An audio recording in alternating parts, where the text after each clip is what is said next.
ಸರ್ಕಾರ ಈ ಗ್ಯಾರಂಟಿ ಯೋಜನೆಗಳನ್ನ ಏನ್ ಮಾಡಿದೆ ಅದಕ್ಕೆ ಜನರಲ್ ಫಂಡ್ ಅನ್ನ ಉಪಯೋಗ ಮಾಡಬೇಕಾಯ್ತು. ಜನರಲ್ ಫಂಡ್ ಅನ್ನ ಉಪಯೋಗ ಮಾಡಿ ಅವ್ರು ಕೊಟ್ಟಿದ್ರೆ ನಾವು ಆ ಸಮುದಾಯವನ್ನ ಮೇಲ್ವರ್ಗದವ್ರು ಯಾರಿದ್ದಾರೆ ಎಲ್ಲ ಒಟ್ಟಿಗೆ ಮಾಡುವಂತದಕ್ಕೆ ಒಂದು ಅವಕಾಶ ಆಯಿತು. ಈಗ ಈ SCP TSP ಅನುದಾನ ಬಳಕೆ ಮಾಡಿರೋದ್ರಿಂದ ಏನು ಈ ಮೂಲ ಉದ್ದೇಶ ಇತ್ತು ಆ ಮೂಲ ಉದ್ದೇಶಕ್ಕೆ ಒಂದು ರೀತಿ ಕೊಡ್ಲಿ ಪೆಟ್ಟನ್ನ ಮಾನ್ಯ ಮುಖ್ಯಮಂತ್ರಿಗಳು ಕೊಟ್ಟಿದ್ದಾರೆ. ಕೊಡ್ಲಿ ಪೆಟ್ಟದು.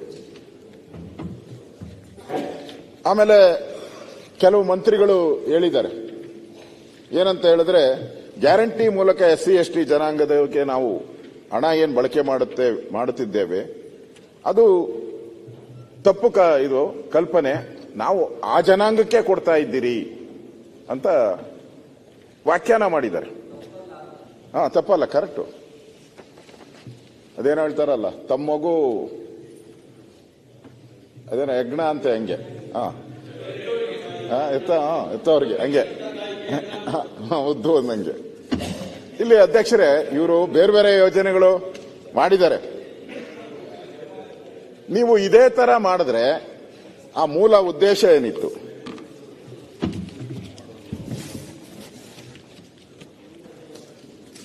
ಆ ಮೂಲ ಉದ್ದೇಶ ಏನಿದೆ ಈ ಸಮಿತಿ ಕೊಟ್ಟಿರುವಂತ ಶೆಡ್ಯೂಲ್ಡ್ ಕ್ಯಾಸ್ಟ್ ಸಬ್ ಪ್ಲಾನ್ ಏನ್ ಕೊಟ್ಟಿದ್ದಾರೆ ಈ ಪ್ಲಾನಿಂಗ್ ಕಮಿಷನ್ ನ್ಯೂ ಡೆಲ್ಲಿ 2600 ಏನ್ ಕೊಟ್ಟಿದ್ದಾರೆ ಅದರ ವೈಲೇಷನ್ ಇದು. ಅದರ ವೈಲೇಷನ್ ಒಂದು ಲೈನ್ ಅನ್ನ ಸುಮ್ಮನೆ ಓದ್ತೀನಿ ಮಾನ್ಯ ಮುಖ್ಯಮಂತ್ರಿಗಳ ಗಮನಕ್ಕೆ ತರಕ್ಕೆ. ಒಂದೇ ಲೈನು ಆ ಪುಸ್ತಕ ಅವರ ಆದೇಶ ಅವ್ರು ಮಾಡಿರುವಂಥದ್ದು. ಯಾವುದಕ್ಕೆ ಉಪಯೋಗ ಮಾಡಬೇಕು ಈ ಹಣವನ್ನ ಯಾವುದಕ್ಕೆ ಉಪಯೋಗ ಮಾಡಬೇಕು ಅನ್ನೋದು ಡೈರೆಕ್ಷನ್ ಅವ್ರು ಕೊಟ್ಟಿದ್ದಾರೆ. ಡೈರೆಕ್ಷನ್ ಕೊಟ್ಟಿದ್ದಾರೆ. ಸಬ್ ಪ್ಲಾನ್ ಸಬ್ ಪ್ಲಾನ್ ಅದನ್ನೇ ಸಬ್ ಪ್ಲಾನ್ ಹೇಳ್ತಾರೆ. ಇದು ಸಬ್ ಪ್ಲಾನ್ ಅಲ್ಲ, ಇದು ವಿಶೇಷ ಕಾನೂನು ಮಾಡಿರೋದು. ಸರಿ, ನಿಮ್ಗೆ ಬೇಕಾಗಿ ಕಾನೂನು ಮಾಡ್ಕೊಂಡಿದ್ದೀರಾ? ನೀವು ಮಾಡಿಲ್ಲ. ಅದಕ್ಕೆ SC ST ಗೆ ನೀವು ಮಾಡಿಲ್ಲ. ಅದೇ ನೀವು ಮಾಡಿಬಿಟ್ಟು ಒಂದ್ ಕೈಯಲ್ಲಿ ಕೊಟ್ಟು ಒಂದ್ ಕೈ ಕಿತ್ಕೊಂಡಿದ್ದೀರಾ ಅಷ್ಟೇ. ಬದಲಾವಣೆ ಮಾಡಿದ್ರ? ಬೇರೆ ಏನು ಮಾಡಿಲ್ಲ. ನೀವು ಅಧಿಕಾರದಲ್ಲಿ ಇದ್ರಲ್ಲ 4 ವರ್ಷ ಏನ್ ಮಾಡಿದ್ರಿ? ಆಯ್ತು ಬೆಲ್ಲದವ್ರೆ ಅವರು ಏನ್ ಹೇಳ್ತಾರೆ ಉತ್ತರ ಕೊಡ್ತಾರೆ. ನೀವು ಯಾಕೆ ಚರ್ಚೆ ಮಾಡ್ತೀರಿ? ಚರ್ಚೆ ಮಾಡಬೇಕು. ಇದ್ದಾರಲ್ಲ 50 ವರ್ಷ ಆದ್ಮೇಲೆ ಮಾಡಿ. ಆಯ್ತು, ಪ್ರತಿಪಕ್ಷ ನಾಯಕರು ಇದ್ದಾರೆ, ಅವ್ರವ್ರು ಮಾತಾಡ್ತಾರೆ. ನೀವ್ಯಾಕೆ ಮಧ್ಯದಲ್ಲಿ ಹೋಗ್ತೀರಿ? ನಿಮ್ಗೆ ಆಶೀರ್ವಾದ ಮಾಡಲಿಲ್ಲ, ನೀವು ಇರಲಿಲ್ಲ. ನಿಮ್ಗೆ 1ನೇ ದಿನದಿಂದ ನಿಮ್ಗೆ ಆಶೀರ್ವಾದ ಮಾಡಿದ್ರಿ. ಬೆಲ್ಲ ಕೂತಲ್ಲಿ ಈಗ ಅಶ್ವಥ್ ಅವ್ರು ಇದ್ದಾರೆ, ಪ್ರತಿಪಕ್ಷ ನಾಯಕರು ಇದ್ದಾರಲ್ಲ ನೋಡಿ. ಅವ್ರವ್ರು ಮುಖ್ಯಮಂತ್ರಿಗಳು ಪ್ರತಿಪಕ್ಷ ನಾಯಕರು ಆ ಕಡೆಗೆ ಮಾತಾಡ್ಕೊಳ್ತಾರೆ. ಬೇರೆ ಯಾಕೆ ಎದ್ದು ಹೇಳ್ತೀರಿ? ನನಗೆ ಆಶ್ಚರ್ಯ ಆಗ್ತಾ ಇರೋದು ಮುಖ್ಯಮಂತ್ರಿಗಳು ಯಾಕೆ ಪದೇ ಪದೇ ಕೋಪ ಮಾಡ್ಕಂತಾರೆ ಅಂತ. ಕೋಪ ಮಾಡಿ ಎಲ್ಲೋ ತಪ್ಪಿರ್ಬೇಕು. ಈ ಬಡ್ಜೆಟ್ ಮಾಡಿರೋದ್ರಲ್ಲಿ ಎಲ್ಲೋ ಅವ್ರ ಮನಸ್ಸಿಗೆ ಸಮಾಧಾನ ತಂದಿಲ್ಲ. ನಾನೇನೋ ತಪ್ಪು ಮಾಡ್ಬಿಟ್ಟಿದ್ದೀನಿ ಅಂತ ಒಳಗಡೆ ಕೊರಗನ್ನ ಆಚೆ ಆಗ್ತಾ ಇದಾರೆ ಅವರು. ಆ ಕೊರಗು ಅವ್ರಿಗೆ ಅದನ್ನ ಆಚೆ ಆಗ್ತಾ ಇದಾರೆ ಅನ್ಸುತ್ತೆ. ನಾನು ಸಬ್ ಪ್ಲಾನ್ ಹೇಳ್ತಾ ಇರೋದು. ನಾನು ಓದ್ನಲ್ಲ ಸಬ್ ಪ್ಲಾನ್ ಅಂತಾನೆ ಓದಿದ್ದು. ನಾನು ಬೇರೆ ಏನ್ ಹೇಳಿದೆ? ಸಬ್ ಪ್ಲಾನ್ ಅಲ್ಲೇ ಹೇಳಿದ್ದಾರೆ ಅವರು. ಅದರಲ್ಲಿ basic schemes of infrastructure development through the provision of the drinking water supply, link road, housing sites etcetera ಅಂತ ಹೇಳಿದ್ದಾರೆ. ನೀವು ಈಗ ಯೋಜನೆಗಳಿಗೆ ಕೊಟ್ಟಿದ್ದೀರಾ. ಕೇಳಿದ್ರೆ ನಾವು 2000 ಕೊಟ್ಟಿದ್ದೀರಿ, ಅದರ ದಲಿತರಿಗೆ ಈ ದುಡ್ಡನ್ನ ನಾವು ಹುಡುಕಿ ದಲಿತರಿಗೆ ಕೊಟ್ಟಿದ್ದೀರಿ ಅಂತ ಹೇಳಿದ್ದಾರೆ. ಕರೆಂಟು ಆ ಹುಡುಕಿ ದಲಿತರನ್ನೇ ಕೊಟ್ಟಿದ್ದೀರಿ, ಅವ್ರಿಗೆ ಈ ದುಡ್ಡನ್ನ ಕರೆಕ್ಟಾಗಿ ಅವ್ರಿಗೆ ತಗೊಂಡೋಗಿ ಅವ್ರಿಗೆ ರೀಚ್ ಆಗಿದೆ ಅಂತಾರೆ. ಈ ಬಸ್ಸಾಗ ಹೋಗೋರು ಕೊಟ್ಟಿದ್ದಾರಲ್ಲ, ಕಂಡಕ್ಟರ್ ದಿನ ಏನಾನ ಹಿಡಿದು ಹೇಳ್ತಾನಪ್ಪ ನೀನ್ ಯಾರು ದಲಿತ, ಹತ್ತವಗೆ ದಲಿತ, ನೀನು ಹಂಗೆ ಹಿಂಗೆ ಅಂತ ಹೇಳ್ತಾರೆ. ಏನು ಇಲ್ಲಲ್ಲ. ಕ್ಯಾಸ್ಟ್ ಸರ್ಟಿಫಿಕೇಟ್ ಕೇಳ್ತಾರ. ನೀವೇನ್ ಕೊಟ್ರಿ ಅವ್ರಿಗೆ ಟ್ರಾನ್ಸ್ಪೋರ್ಟ್ ಡಿಪಾರ್ಟ್ಮೆಂಟ್ಗೆ ಇಷ್ಟೊಂದು ದುಡ್ಡನ್ನ? ಅಂಕಿಅಂಶ ಇಲ್ಲಿ ಕ್ಲಿಯರ್ ಆಗಿದೆ ನಿಮ್ಗೆ. ಆ ಜನಾಂಗಕ್ಕೆ ನೀವು ಕೊಡ್ಬೇಕಾದ್ರೆ ಆ ಅಂಕಿಅಂಶಗಳನ್ನ ತೆಗೆದುಕೊಂಡು ಕೊಡಬೇಕು. ಈ ಬಸ್ಸಲ್ಲಿ ಹೋಗೋರಿಗೆಲ್ಲ ಹೆಂಗ್ ಕೊಡ್ತೀರಾ ನೀವು?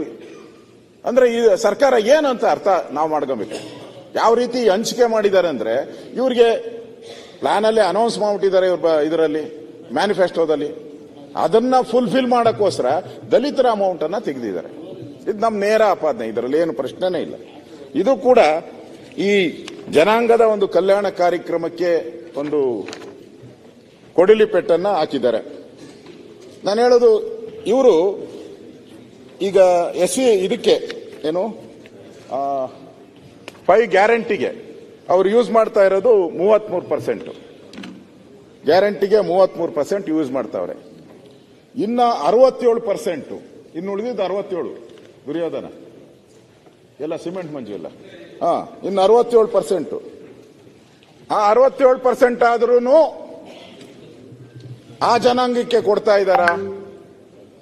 33% ತೆಗೆದ್ರು, ಇನ್ನು 67% ಇದೆ ಅಂತೇಳಿ ಅದನ್ನ ಏನಾನ ಕೊಡ್ತಾ ಇದ್ದಾರಾ ಅಂತ ನಾನು ನೋಡಿದೆ. ಅದಕ್ಕೂ ಕತ್ರಿ ಹೊಡೆದ್ಬಿಟ್ಟಿದ್ದಾರೆ. ಎಲ್ಲೆಲ್ಲಿ ಸಾಧ್ಯನೋ ಕತ್ರಿ ಹೊಡೆಯಕ್ಕೆ ಅಷ್ಟು ಕತ್ರಿ ಹೊಡೆದ್ಬಿಟ್ಟಿದ್ದಾರೆ. ಇದನ್ನೇನ್ ಮಾಡಿದ್ದಾರೆ, ಕೇಂದ್ರದ ಪುರಸ್ಕೃತ ಯೋಜನೆಗಳಿಗೆ ಬಳಕೆ ಮಾಡ್ತಾ ಇದ್ದಾರೆ. ಅದು ಸ್ವಲ್ಪ ಅದರ ಕೆಲವು ಭಾಗಗಳನ್ನ ಕೇಂದ್ರದ ಪುರಸ್ಕೃತ ಯೋಜನೆಗಳಿಗೆ ರಾಜ್ಯದ ಪಾಲು ಭರಿಸುವಂತದಕ್ಕೆ ಅವರು ಈ ಬಜೆಟ್ ಅಲ್ಲಿ ಅವರು ಕೊಡ್ತಾ ಇದ್ದಾರೆ. ನನ್ಗೆ ಅರ್ಥ ಆಗದೆ ಇರುವಂತದ್ದು ಇವರು ಕೊಟ್ಟಿರುವಂತದ್ದು PWDಗೆ ಕೊಟ್ಟಿದ್ದಾರೆ. ಆಮೇಲೆ ಪ್ರವಾಸೋದ್ಯಮಕ್ಕೆ ಕೊಟ್ಟಿದ್ದಾರೆ. ನಮ್ಮ ಮಂತ್ರಿ ಇದ್ದಾರೆ. ಈಗ ನಾವು ಹುಡುಕ್ಬೇಕು, ನಂದಿ ಬೆಟ್ಟಕ್ಕೆ ಯಾರು ಬರ್ತಾರೆ, SC ಎಷ್ಟು ಜನ ಬಂದ, ST ಎಷ್ಟು ಜನ ಬಂದ, ಕೊಟ್ಟಿದ್ದಾರೆ. ಇಷ್ಟೇ ಆಗಿದೆ ನಾನು ಕೇಳ್ತಾ ಇಲ್ಲ. ಸನ್ಮಾನ್ಯ ಅಧ್ಯಕ್ಷರೇ, ಆರೋಗ್ಯ ಇಲಾಖೆಯ ಕಟ್ಟಡ ನಿರ್ವಹಣೆಗೆ 9,37,00,000 ಮತ್ತೆ STಯಲ್ಲಿ 3,74,00,000, ಒಟ್ಟು 12,13,00,000 ಆಗುತ್ತೆ ಆರೋಗ್ಯ ಇಲಾಖೆಯ ಕಟ್ಟಡಗಳಿಗೆ. ಇದು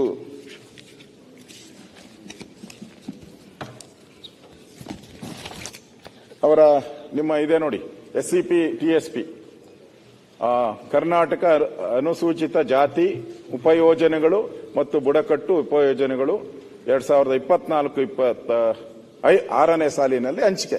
ಇದು ಕರ್ನಾಟಕ ಸರ್ಕಾರ ಕೊಟ್ಟಿರುವಂತ ಪುಸ್ತಕ. ಇದು ಅವರೇ ಪ್ರಿಂಟ್ ಮಾಡಿ ನಮಗೆ ಕೊಟ್ಟಿರುವಂತದ್ದು. ಇದರಲ್ಲಿ ಕೊಟ್ಟಿದ್ದಾರೆ. ಆಯುಷ್ ಕಚೇರಿಯ ನಿರ್ವಹಣೆಗೆ 3.70, STಯಿಂದ 1.74. ಇದನ್ನು ಓಕೆ ಮಾಡೋಣ, ಏನೋ ಆರೋಗ್ಯಕ್ಕೆ ಕೊಟ್ಟಿದ್ದಾರೆ ಅಂತ ಹೇಳ್ಬಿಟ್ಟು ಓಕೆ ಮಾಡೋಣ. ಸನ್ಮಾನ್ಯ ಅಶ್ವಥ್ ನಾರಾಯಣ ಅವರೇ, ಪ್ರಥಮ ದರ್ಜೆ ವಿಶ್ವವಿದ್ಯಾಲಯ ಕಟ್ಟಡಕ್ಕೆ 54 ಕೋಟಿ ಕೊಟ್ಟಿದ್ದಾರೆ. STಯಲ್ಲಿ 26 ಕೋಟಿ ಕೊಟ್ಟಿದ್ದಾರೆ. ವಿಶ್ವವಿದ್ಯಾಲಯಕ್ಕೆ ನನಗೆ ಗೊತ್ತಿಲ್ಲ, ನಾನು ಆ ಕಡೆ ಸ್ವಲ್ಪ ಗಮನ ಹರಿಸಿಲ್ಲ. ನಾನು ಎಲ್ಲೂ ಕರ್ನಾಟಕದಲ್ಲಿ ಎಲ್ಲೂ ಕೂಡ SC ವಿಶ್ವವಿದ್ಯಾಲಯ ಎಲ್ಲ ನಾವು ನೋಡಿದ್ದೀರಾ? ಎಲ್ಲೂ ನೋಡಿಲ್ಲ. ನಾವು ST ವಿಶ್ವವಿದ್ಯಾಲಯ ಎಲ್ಲೂ ನೋಡಿಲ್ಲ.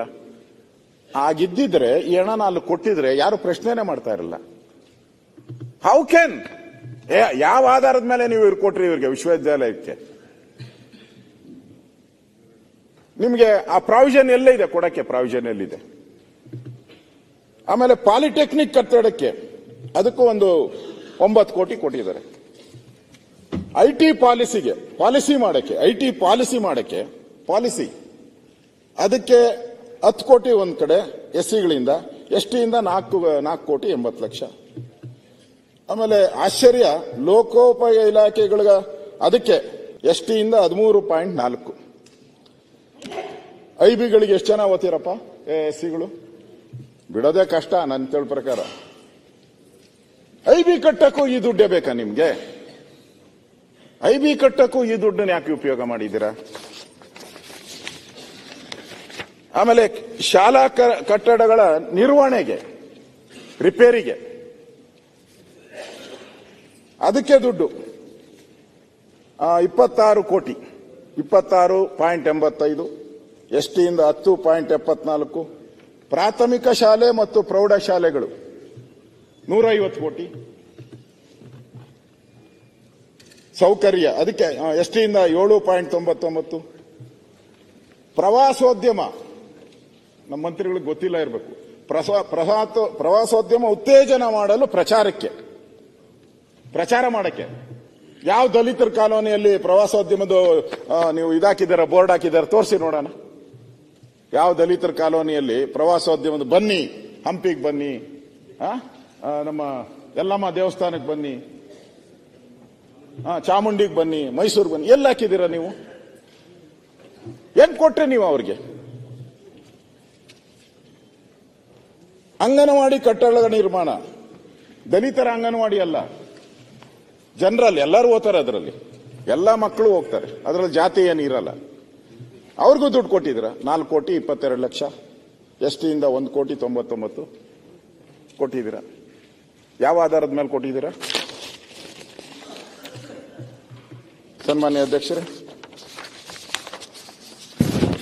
ಇವೆಲ್ಲನೂ ಕೂಡ ಇನ್ನೊಂದು ತಾವು ಆಶ್ಚರ್ಯ ಬೀಳ್ತೀರ ಅದನ್ನ ಹೇಳ್ಬಿಟ್ರೆ.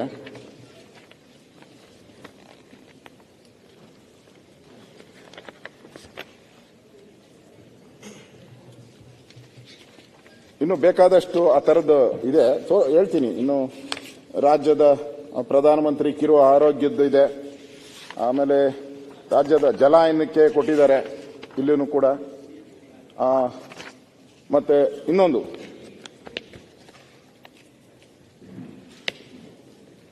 ಅರಣ್ಯ ಇಲಾಖೆಗೆ ನಮ್ದು SC STಗಳದ್ದು ಅರಣ್ಯ ರೋಧನ ಆದಂಗೆ ಆಗಿದೆ ಈಗ. ಅರಣ್ಯ ಇಲಾಖೆ ನೀವು ಹೊಡೆದಾಡ್ತೀರಲ್ಲಪ್ಪ ಹಾಸನದವ್ರು ಜಾಸ್ತಿ. ಕೇಂದ್ರದ ಪಾಲು project of tiger and elephant, ಹುಲಿ ಹಿಡಿಯಕ್ಕೂ ಕೊಟ್ಟವ್ರ ನಾವು ಗೊತ್ತಿಲ್ಲ. SC ST ಜನ ಹುಲಿ ಹಿಡಿಕೆ ನಾವೆಲ್ಲ ಕೇಳ್ತೀರ, ಹೌದಾ ಹುಲಿಯಾ ಅಂತ ಕೇಳ್ತೀರಿ ನಾವೀಗ. ನಾವು ಹೌದಾ ಹುಲಿಯಾ ಅಂತ ಕೇಳ್ತೀವಿ. ಇದ್ರದ್ದು